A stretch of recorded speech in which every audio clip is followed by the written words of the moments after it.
Hey guys, I'm the creator of the Compass Star, a game submitted to the Touch the Star Game Jam, hosted by Komodo. You can now play the game for free on itch.io. Don't forget to rate it, of course. Right now, we're third place last time I looked. So what I wanted to do here is start a devlog on my processes and everything I was thinking while making this game. They only gave us a month to make it, and they gave us a free version of RPG Maker MZ, which was a true challenge because the game, or the engine itself, kept crashing on me every time I wanted to change a simple thing like an icon. You know, jumping into game development is a roll of the dice, no matter where you look at it. Some people love your game, some people won't. Sometimes you'll never get anything back from all the work you've done. Sometimes you'll strike rich. And I think I'm taking a pretty big risk here. I've decided to just make a media company instead. And this means more than just games. It means manga, hopefully at some point animations, all types of stuff to share my stories and hopefully other people's stories as well. But for this devlog, we'll be talking solely about the Compass Star. Again, as I said, there's going to be multiple videos where we talk about art, music, gameplay loop, story, everything like that. So this is the perfect chance, if you haven't already, go play the Compass Star and give it a rating. I want to talk a little bit about the inspirations that led to me creating the Compass Star, and in general, the next game I'm going to be making, Phantom Punk. Some people have already noted on our Instagram, if you haven't followed us, follow us now, that the game gave them very SMT vibes, which is what I was going for. I'm a huge fan of Shin Megami Tensei, more so the whole franchise that Atlus has created, not just like the Persona series, but they are a definite huge influence. I think what Atlus has is a very cohesive gameplay loop that they create through all of their games, and especially what touches me the most is that their games share so many similar aspects and never it feels off. This is something I wanted to do with Compass Star, as originally I was developing Phantom Punk, and I decided to take some characters I had designed for that game and put them into the Compass Star. We'll get more into like the technical art of it in another video, but you can kind of tell that I was inspired by the hard contrast of Soejima. Another aspect is that Atlus does a lot of shortcuts in their games. People probably don't realize this, but there's so many times where they'll just use an image and then put 3D characters on top of it. It's not a fully rendered room. They'll use other shortcuts that making the game faster. And I wanted to emulate that in a sort of way in the Compass Star.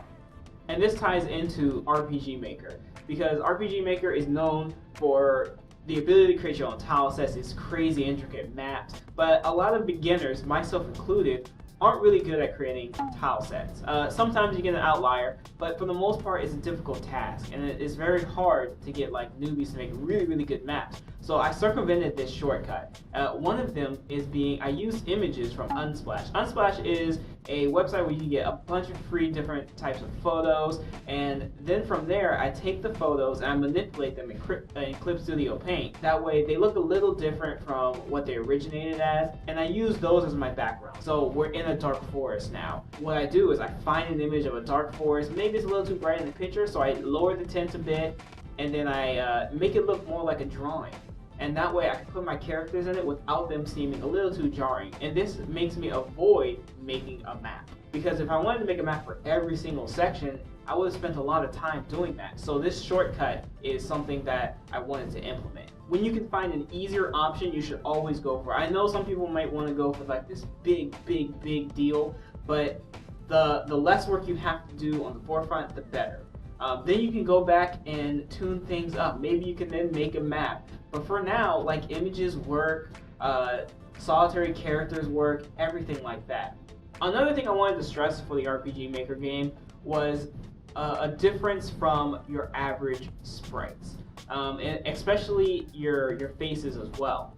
RPG Maker has now become notorious for their generic sprite face set and the average sprites that you see nowadays. Again, inspired by Atlus, they have a lot of times where they don't have characters on a map, like SMT3 or Raido Kuzunoha. You have these little character pins when you're traveling the world map, and I thought this was an easy way for me to have characters, and that way you can know who's who just by talking to them. You talk to the red character, oh, this is Guard Garl. Oh, you talk to the blue character with the pointy ones, oh, this is Wilma. So you know which characters are which. And this is a very minimalistic approach, and I think it works super well. And then second to that, I had to draw a character bust. even if you're not good at drawing, I think you should go for character busts no matter what.